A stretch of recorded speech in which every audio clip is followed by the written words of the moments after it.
Celestial, Señor bendito, te damos gracias que nos das esta oportunidad de estar aquí reunidos en tu nombre, Señor. Pon en nuestro corazón la palabra que hoy nos hablarás. Permite que venga de ti lo que tengas que decir, Señor. Perdónanos si en algo hemos pecado contra ti. Líbranos de nuestra maldad. Y, Señor, encamínanos por el camino de justicia que a ti te agrada. Manténnos en el camino de la fe y sé tú la luz para nuestros ojos, Señor. Te lo rogamos y pedimos en el nombre de Cristo Jesús. Amén. Como decía, estamos en Juan, capítulo 1, versículo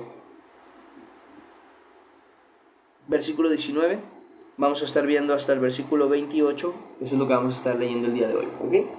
Si les parece bien, voy a ir quitando los comentarios. Agradezco el apoyo. Oren por mí, se los pido. Y más de eso, me niego todavía a pedirles. Entonces, que sea Dios el que decida qué es lo que va a pasar. Nada, me pongo en sus manos como es debido. Vamos a empezar con la lectura. Voy a ir quitando los comentarios y comenzamos. Listo. Juan, capítulo 1, versículo 19, dice de la siguiente manera. Este es el testimonio que Juan el Bautista, dice, este es el testimonio de Juan, cuando los judíos enviaron de Jerusalén sacerdotes y levitas para que le preguntasen, ¿tú quién eres? Confesó y no negó, sino confesó, yo no soy el Cristo. Y le preguntaron, ¿qué pues? ¿Eres tú Elías? Dijo, no soy. ¿Eres tú el profeta? Y respondió, no. Les hago una pequeña explicación sobre este tema. En las profecías se empieza a leer, si no me equivoco es en Miqueas, se habla de Elías, que Elías vendría de vuelta o de nuevo a ordenar justamente las cosas antes de que Jesús llegara, o bueno, antes de que el Mesías llegara. Entonces, la idea de que tenían los fariseos obviamente es que primeramente tenía que llegar Elías el profeta, aunque no explicaban específicamente cómo. Ellos no entendían que no era un término de resurrección o reencarnación, sino más bien un término espiritual en el que se determinaba que el mismo espíritu de Elías, en el aspecto de profecía, sería puesto sobre uno, que sería el que prepararía el camino del Señor, en este caso Juan el Bautista. Entonces ellos decían, si tú no eres el profeta, porque no sabían si era uno solo o si hablaba de varios, porque Moisés habla del profeta, dice, el Señor les levantará de en medio de vosotros un profeta como yo, dice, a él escucharéis y el que no escuche a este profeta será desarraigado de su pueblo. Y en otros textos habla del ungido de Dios, de aquel que vendría de la descendencia de David. En otros textos justamente habla de Elías. Entonces la gente no tenía conciencia de quién era quién, y hasta cierto punto no estaban seguros si el profeta es el mismo Mesías o cuestiones por el estilo. Estaban todavía con muchas dudas.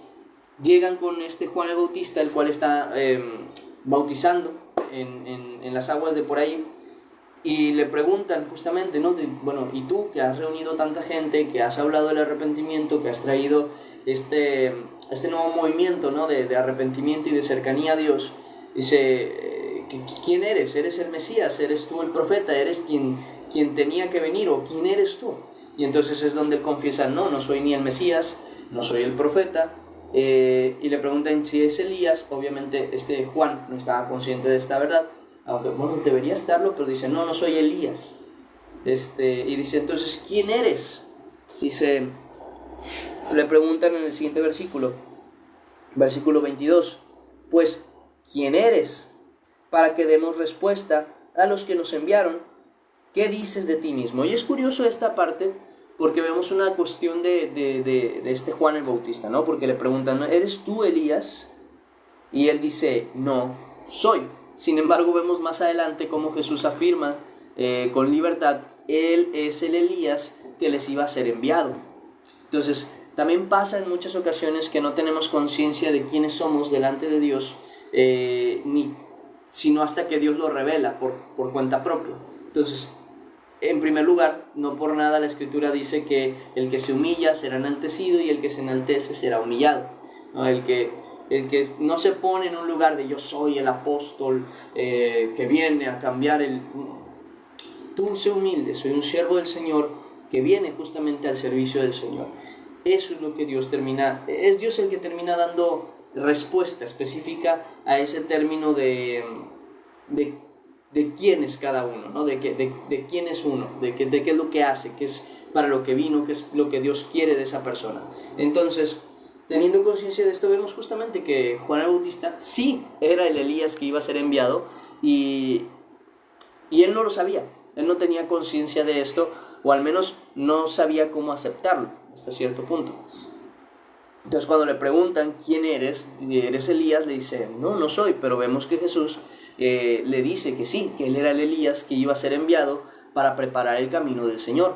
Y él lo sabía, pero él no lo determinaba así, y porque también tenía que dejar claro que él no era una resurrección de Elías, ni mucho menos una reencarnación de Elías. Entonces, expresa aquí, pues ¿quién eres? Para que demos respuesta a los que nos enviaron. ¿Qué dices de ti mismo? Dijo, yo soy la voz de uno que clama en el desierto, ensanchad el camino del Señor, como dijo el profeta Isaías.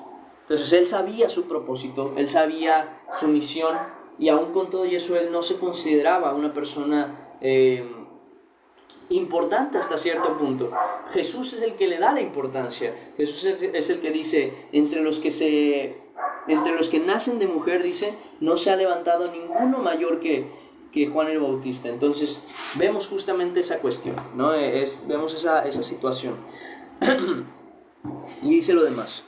Dice, ¿qué dices de ti mismo? Dice, yo soy uno que clama en el desierto, ensanchad el camino del Señor, como dijo el profeta Isaías. Y aquí vemos otra cuestión de justamente esta profecía. Si vamos a la profecía de Isaías, que es la que dice aquí, esta se encuentra en Isaías capítulo 40, versículo 3. Vamos a Isaías capítulo 40, versículo 3. Aquí está, Isaías 50... Isaías 42, Isaías 40, Isaías 40, versículo 3, dice de la siguiente manera, voz que clama en el desierto, preparad camino a Jehová. Fíjense cómo es importante este tema. ¿A quién dice? Voz que clama en el desierto, preparad camino a Jehová. Enderezad calzada en la soledad a nuestro Dios. Y realmente, al final, vemos revelado a quién es a quien prepararon el camino. A Jesús. ¿A quién es a quien prepararon el camino? Al Cristo. Entonces, ¿por qué dice a Jehová? ¿Por qué dice a nuestro Dios? Porque eso refleja la divinidad de Jesús. Eso refleja la naturaleza de Jesucristo, que Él es el Señor, que Él es Señor de todos nosotros. Y lo revela justamente en esa misma naturaleza, cuando dice Jesús, yo soy el Hijo. Bueno, prácticamente se pone en el mismo lugar con Dios. Dice que es importante no excluir, porque dice, porque el Señor se pone con el Padre, no se pone en vez del Padre. Dice, yo y el Padre, nunca lo excluye. No dice yo soy el Padre, no. Dice yo y el Padre, uno somos. O sea, está incluido en esta naturaleza divina. Él está incluido en esta naturaleza divina. Por eso cuando expresa justamente que preparen camino para Dios, que preparen camino para el Señor, de quien hablaban era justamente del Mesías, era justamente de Jesús. Una persona lo decía así, Jesús es el que iba como representante de Dios. Así es la representación misma de Dios en esta tierra. Es aquel que habla por Dios a nosotros, y es aquel que en su propia naturaleza viene de Dios y es Dios. Entonces, por eso es importante ver esas profecías, cómo esas profecías se cumplieron, pero esas profecías se expresaban de nuestro Dios. Entonces, ¿qué es a qué convierte, ¿no? a Jesús en ese caso? Por eso es que Jesús más adelante les dice a los escribas y fariseos, les pregunta, si David en el Espíritu llama al Cristo, dijo el Señor a mi Señor, dice David, ¿cómo entonces va a ser hijo de David? Expresando justamente esta situación de que él no era inferior a David, sino al contrario, que David también estaba al servicio de aquel que iba a nacer por él.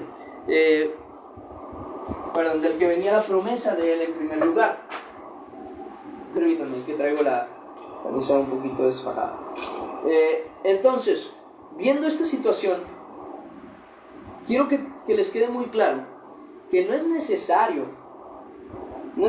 que veamos en Juan, que dice, porque hubo unas personas que por ejemplo me preguntaban a mí, Josué, me decían, además del caso del libro o del Evangelio según San Juan, me preguntaban más bien, dice, además del Evangelio según San Juan, ¿qué otros textos de los Evangelios, dice, determinan que Jesús es Dios o que tiene una naturaleza divina? Me preguntaban sobre este tema, me decían, además de lo que viene siendo el Evangelio según San Juan, ¿por qué ninguno de los otros, a los que se les llaman los sinaíticos? No. Bueno, algo sí creo que se les llama a los otros evangelios. Dice, ¿por qué los otros evangelios, los otros 3 evangelios, no definen a Jesús como Dios?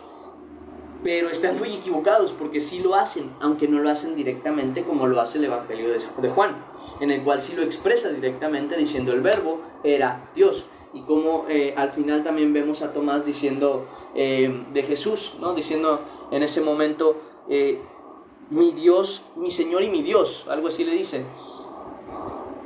Entonces,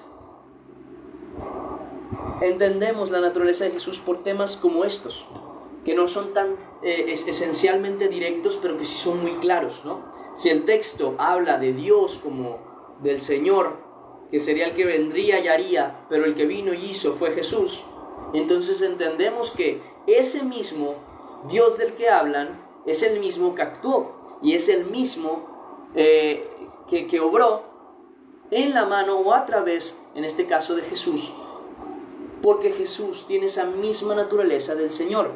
Como lo pondría yo cuando les he dicho que en un matrimonio, por ejemplo, existen 2, que es el esposo y la esposa, pero los 2 son una sola carne, según la misma escritura, tú nunca los ves por separado. Tú nunca los ves juntos, tú nunca ves que haya una combinación física de estos 2, ¿no? Del esposo y de la esposa, pero dice la escritura, es una sola carne. Entonces, la evidencia notable, o lo que estamos viendo, niega lo que el Señor está afirmando de que son una sola carne.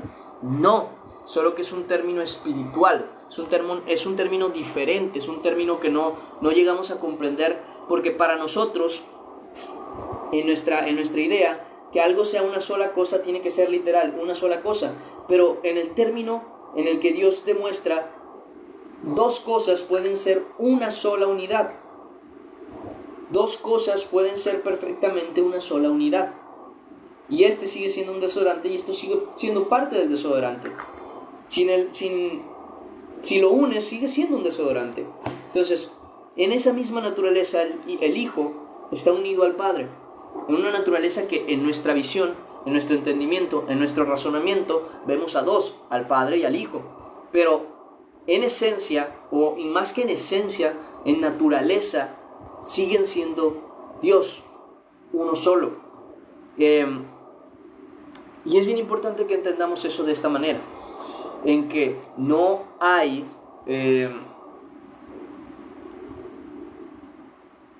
una diferencia en la naturaleza de Cristo con la naturaleza de Dios. El Padre es mayor que yo, dice el Señor Jesús, porque el principal es el Padre. ¿De quién viene Jesús? Del Padre. Sin el Padre, que el Padre es el que sustenta todo, del Padre viene el Espíritu de Dios, porque al final de cuentas el Espíritu de Dios viene de Dios, es de Dios. Jesús, el Hijo de Dios, viene de Dios, el Padre. Entonces todo viene del Padre, pero todo lo que viene del Padre es parte de Él, y al mismo tiempo, aunque venga de Él, no necesariamente es una sola persona. Porque yo lo que no quiero que piensen es que el Dios Todopoderoso al que servimos, por decirlo así, en algunas ocasiones es el Padre, en otras ocasiones se presenta como el Hijo, y en otras ocasiones se presenta como el Espíritu Santo. No. El Padre es el Padre, está el Hijo aparte, está el Espíritu Santo, y los tres son uno solo. Es un poquito más complicado de explicar de lo que podría parecer, pero tienen que entender eso. En cuanto a la naturaleza, es lo mismo. Como un marido y una mujer son una sola carne, pero sigues viendo al marido y sigues viendo a la mujer. En la naturaleza de Dios es el Padre y el Hijo, y siguen siendo uno solo, pero es el Padre y el Hijo. Si funciona así en el matrimonio, por ejemplo, que es una unión terrenal para seres terrenales como nosotros, que no tenemos más que compartida la misma naturaleza humana, con Dios cuánto más no funciona así, siendo Jesús alguien que nace de Él, que viene de Él. Su naturaleza está unida a Dios, al final de cuentas. Por eso Él tiene autoridad sobre el mundo, por eso Él tiene el derecho al juicio. Jesús tiene esa naturaleza divina, por la cual Él nos une al Padre. Porque fíjense cómo sería posible que Jesús fuera la línea perfecta entre Dios y los hombres si Él no es 100% Dios y 100% hombre. Si Él no es 100% Dios, no puede estar con Dios, ni puede tener esa línea directa con Dios. Y si Él no es 100% hombre, no puede tener línea directa con nosotros. Pero al ser 100% hombre, porque en su naturaleza nació como un hombre, en carne, como lo veíamos ayer, tiene la unión con nosotros, tiene la misma naturaleza que nosotros, pero también nace del Espíritu Santo, y Él viene del Padre de por sí. Entonces vemos justamente que su naturaleza también es totalmente divina, en dos ámbitos diferentes. En el terrenal era un hombre, hecho de carne y hueso, igual que nosotros, venido de una mujer, igual que nosotros, teniendo un crecimiento desde su niñez hasta la adultez, igual que nosotros. Pero en lo espiritual, Él es Dios, teniendo todas las características de Dios, toda la autoridad de Dios, toda la esencia de Dios, de tal manera que cuando se pone en ese lugar de sacrificio por nosotros, Él en su carne paga nuestros pecados, haciendo que su carne sea el velo que se rompe para darnos entrada al Padre. Así como Él tenía una perfecta unión entre el Padre y Él, y entre nosotros y Él, al romperse ese velo de división que al hombre no le permitía llegar a la divinidad, que es Dios, el Padre, justamente tuvimos ese espacio para entrar, al morir Él en la cruz por nuestros pecados. Y entonces ahora, teniendo ese espacio, Él es el camino que lleva al Padre, el único intermediario entre nosotros y Dios, y es el único y perfecto intermediario, porque Él es hombre, pero también es Dios, algo que no es mitad hombre, mitad Dios, porque en el caso no sería totalmente hombre, y no tendría una perfecta unión entre el hombre y Dios. Esto es algo que a veces se complica mucho a la hora de explicar, pero vamos a decirlo de la siguiente manera. En su naturaleza Jesús es un hombre, está hecho de carne y hueso, es como nosotros en esta naturaleza, pero en su naturaleza espiritual Él es Dios.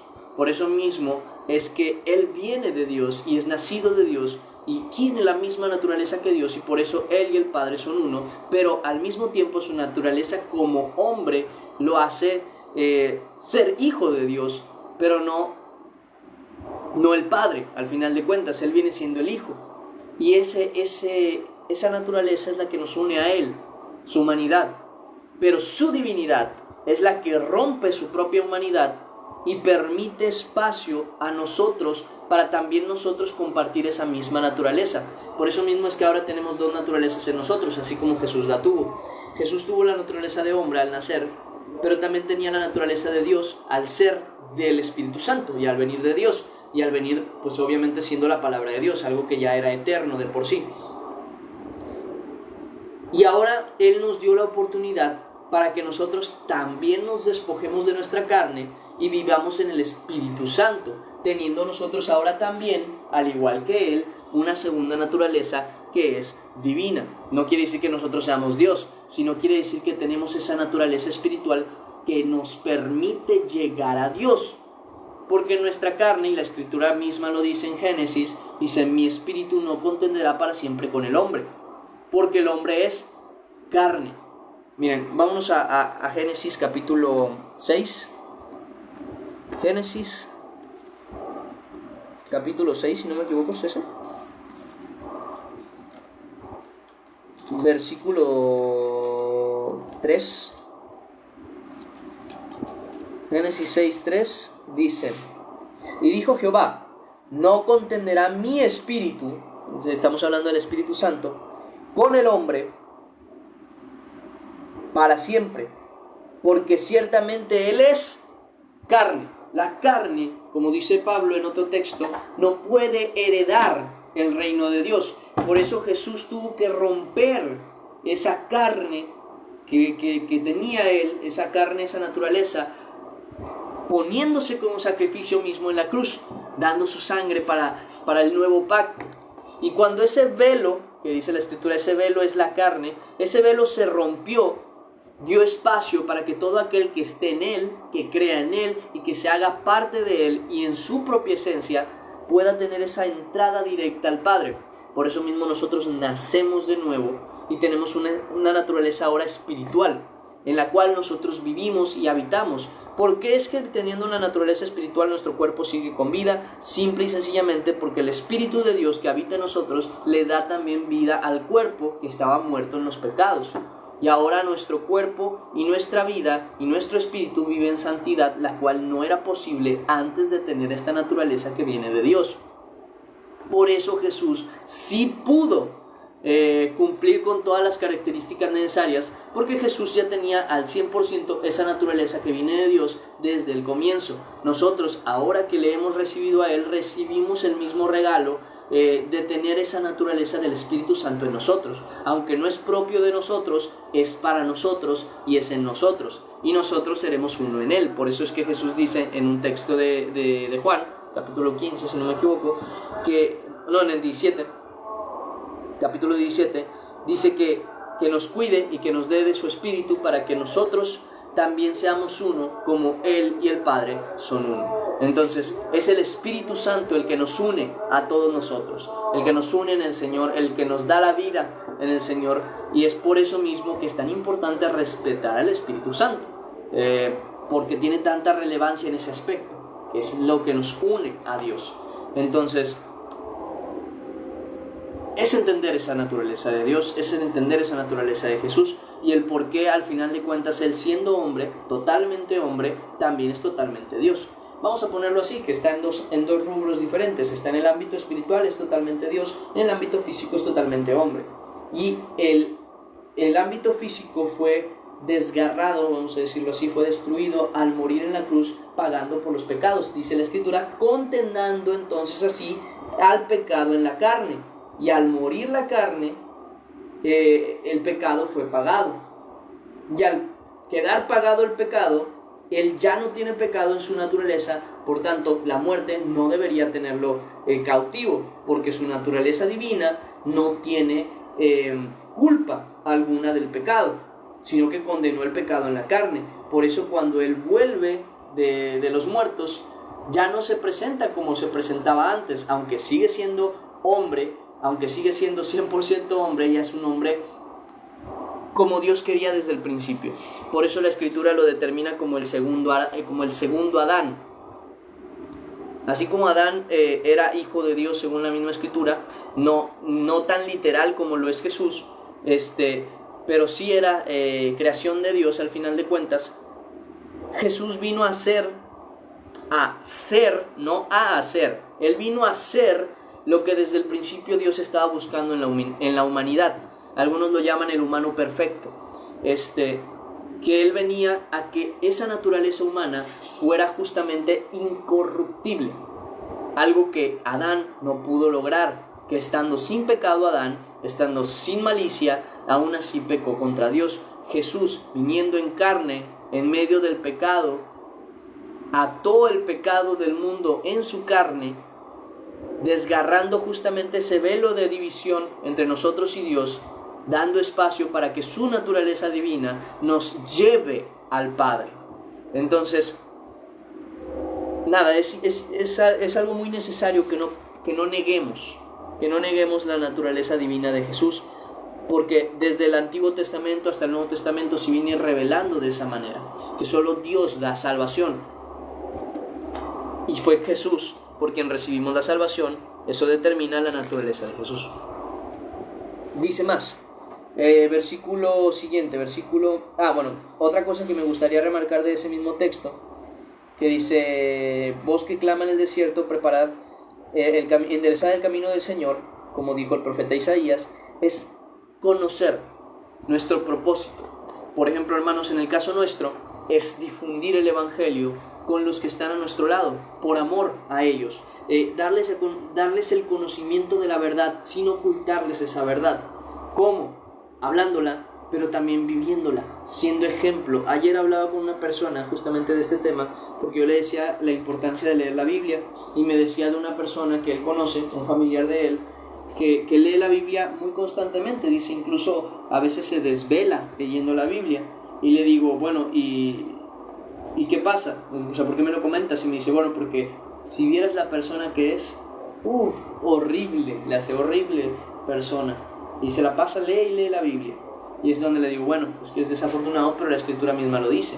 No son los oidores de la ley los que son justificados delante de Dios, sino los hacedores de la ley son los que son justificados delante de Dios. Si tú lees la palabra, por más que la leas, si tu fe no está puesta en la palabra de Dios para obedecerla, simple y sencillamente no vas a reflejar al Señor. Y por más que hables del Evangelio, no va a llegar a las demás personas, porque van a decir, ¿dónde está el cambio?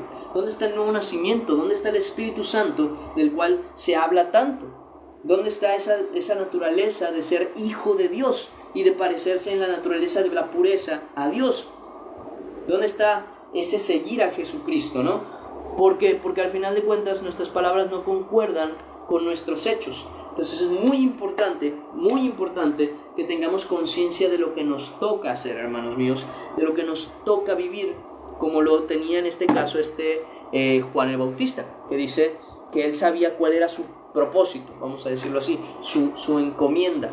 Dice, ve y endereza el camino del Señor.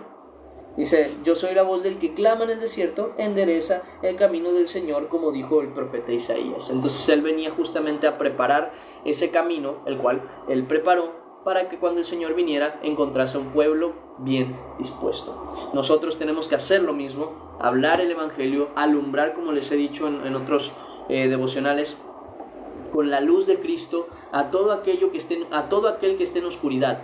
El que al ver la luz venga a la luz será salvo, y el que al ver la luz se esconda de la luz se perderá. Pero si nosotros no iluminamos, todos están perdidos, porque todos están en oscuridad. Por tanto, hay que revelar por medio de la luz, que es Jesucristo, quiénes son y quiénes no serán de Dios, y tratar de iluminar y tratar de traer la palabra del Señor siempre delante de los demás, pero no solamente en palabra, sino en hecho y en verdad. Importantísimo que eso sea así. Siguiente texto, siguiente versículo 24. Los que habían sido enviados eran de los fariseos. Para el que no tiene conciencia de quiénes son los fariseos, les explico. Los fariseos son personas que eran religiosas de aquel tiempo. O sea, los judíos, que eran una tribu de Judá, tenían una religión, la religión judía, que hoy conocemos como judíos, justamente. Hoy ya no les hablas tú como judíos, tú ya les dices israelitas, israelitas en general. Los judíos son los que profesan la religión judía. Los judíos en este tiempo eran una tribu, más que una religión.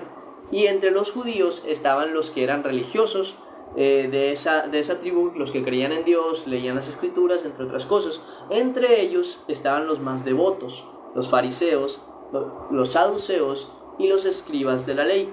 o sea, los que estudiaban las escrituras, los que sabían escribir y te interpretaban la ley, vamos a decirlo así. Estos fariseos justamente eran personas muy devotas a Dios. En muchos aspectos, desafortunadamente, llevaron la hipocresía al punto de ser falsos religiosos, que eso es lo que desagrada a Dios. No quiero que piensen que la religión desagrada a Dios, porque nuestra reverencia a Dios siempre es agradable, ese temor a Dios. Ahora bien, el detalle aquí, o lo que quiero dejar claro, es que estas personas no tenían un corazón recto delante de Dios, porque eran hipócritas. Esa es la palabra que les dice siempre Jesús, porque andaban en hipocresía, se hacían los santos, los justos, y realmente no actuaban según la voluntad de Dios. Entonces, estos fariseos son específicamente los que vienen acá. Por eso mismo yo no quiero que la palabra fariseo ustedes digan, es que eres un fariseo, como si fuera una ofensa. No, eres un hipócrita. Esa es la realidad. Si eres un hipócrita, no un fariseo, porque la palabra fariseo no tenía una connotación negativa. La palabra fariseo tuvo una connotación negativa porque muchos de los fariseos no tenían el corazón dispuesto delante de Dios, sino que andaban en hipocresía. Pero fariseo no es una ofensa. Fariseo hasta cierto punto hubiera sido un halago. Falso, hipócrita, esa era la realidad de estas personas. No de todos, como si todos los fariseos hubieran estado mal, sino más bien que algunos fariseos, si no es que la mayoría, practicaban la hipocresía. Por eso mismo Jesús, cuando les habla a sus apóstoles, les dice: guardaos de la levadura de los fariseos y saduceos, que es la hipocresía.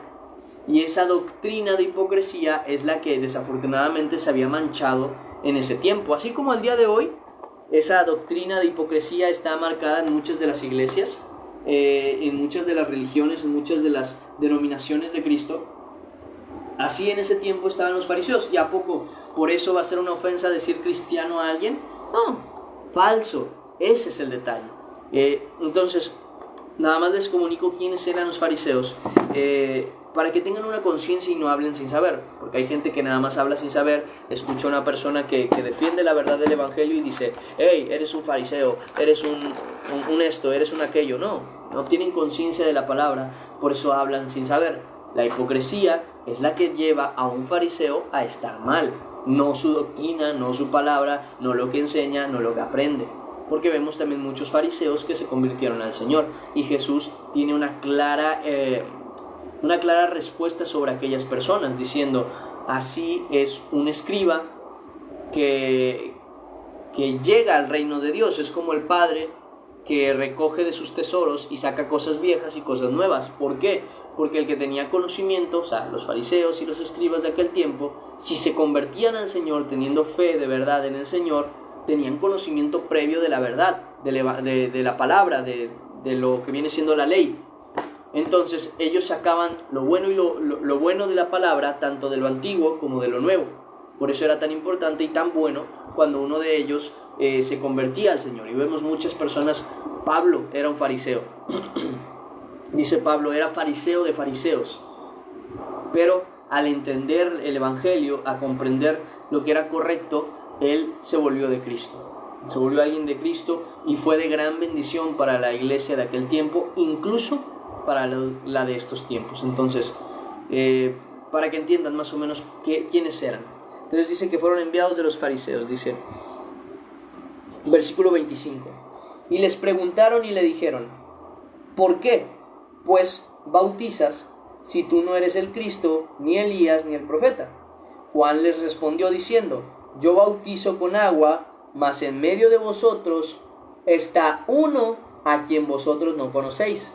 Este es el que viene después de mí, el que es antes de mí, el del cual yo no soy digno de desatar la correa de su calzado. O sea, fíjense cómo él tiene conocimiento o conciencia de cuál es su lugar. Y dice: estas cosas sucedieron en Betábara, al otro lado del Jordán. No me brinqué nada, ¿verdad? Juan le respondió diciendo: yo bautizo en agua, mas en medio de vosotros está uno al cual vosotros no conocéis. Este es quien viene después de mí. Este es el que viene después de mí, el que es antes de mí, del cual yo no soy digno de desatar la correa del calzado. Estas cosas sucedieron en Betábara, al otro lado del Jordán, donde Juan estaba bautizando.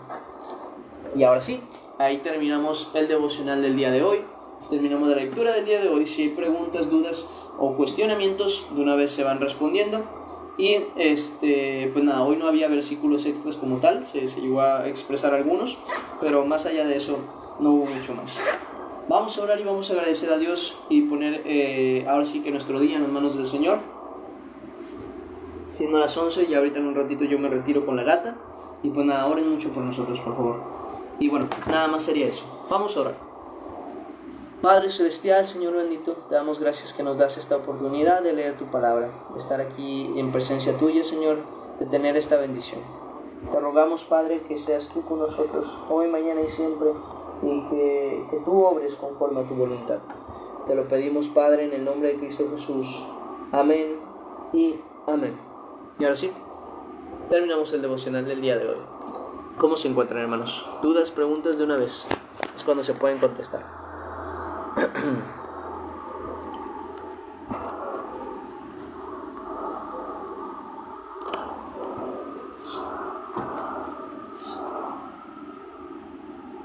Gracias, igualmente.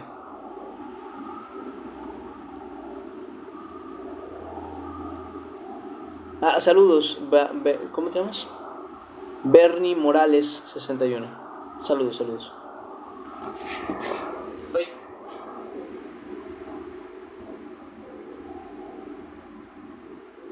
No, la gatita ya se quedó dormida. ¿Preguntas? De una vez se van contestando. Si no hay preguntas, ahorita que les manden los ¿cómo se llama? Los anuncios, nos iríamos despidiendo. Ya me movería yo.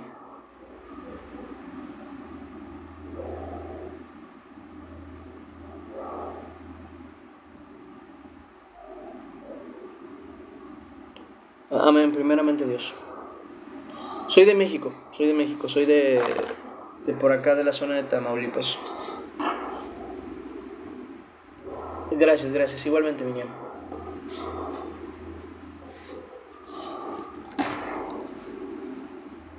Gracias. Sí, mandan los anuncios, adelante. Amén.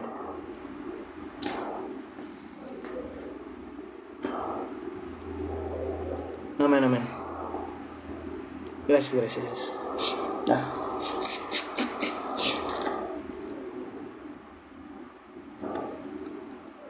Disculpen que ahora tuve que estar parado, pero es que la gatita no quiero que se mueva. Y ya se acostó ahí, se acomodó.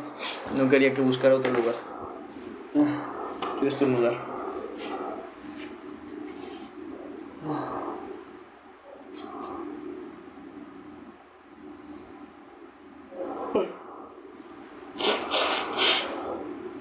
No estornude.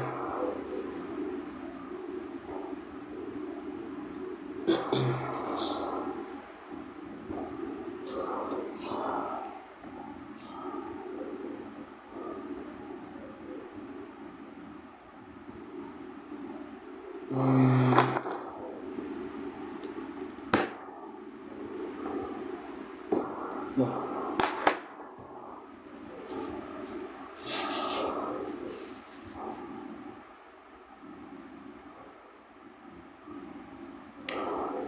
Tal vez, pero es que es algo muy difícil de explicar, ¿no? O sea, por más que lo quieras explicar, siempre vas a llegar a las mismas situaciones de que explicas, pero si quieres que la gente lo entienda es un poco complicado. Acuérdate de lo que está escrito, que estas palabras para los hombres son locura, porque se han de discernir espiritualmente. O sea, hay cosas que explicadas son inexplicables en un término natural, de nuestro tiempo, por decirlo así. Son más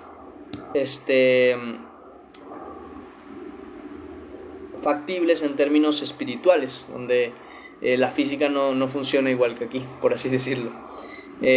Si explicar de la cuántica, que es algo científico, es complicado, y explicar del término de las cuartas, quintas dimensiones, que no quiere decir otra dimensión en donde hay otro Josué, no. Se trata de dimensiones como el 2D y el 3D. Explicar el 4D y el 5D son cosas complicadas para nosotros. Imagínate un término espiritual que define a Dios. O sea, va mucho más allá de eso. Entonces, se vuelve un concepto un poco complejo. Se vuelve un concepto complejo. Gracias por compartir la palabra de Dios. Me alegra, gracias a Dios. Gracias a Dios por eso.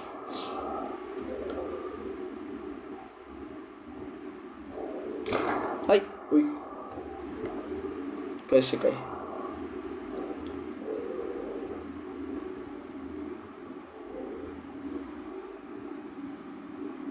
Ya están todos los anuncios. Ok, perfecto. Pues hermanos, sin más por comentar, me voy despidiendo. Dios me les bendiga mucho. Les pido disculpas por lo de la mañana. Dios me les bendiga mucho. Nos vemos primeramente Dios mañana a la misma hora. Dios me los guarde mucho, me los bendiga mucho. Y hasta la próxima. Bye bye. Cuídense. Cuídense. Hasta luego. Bye bye.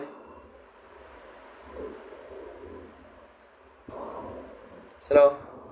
No, es un gusto compartir la palabra. Gracias igualmente. Hasta luego.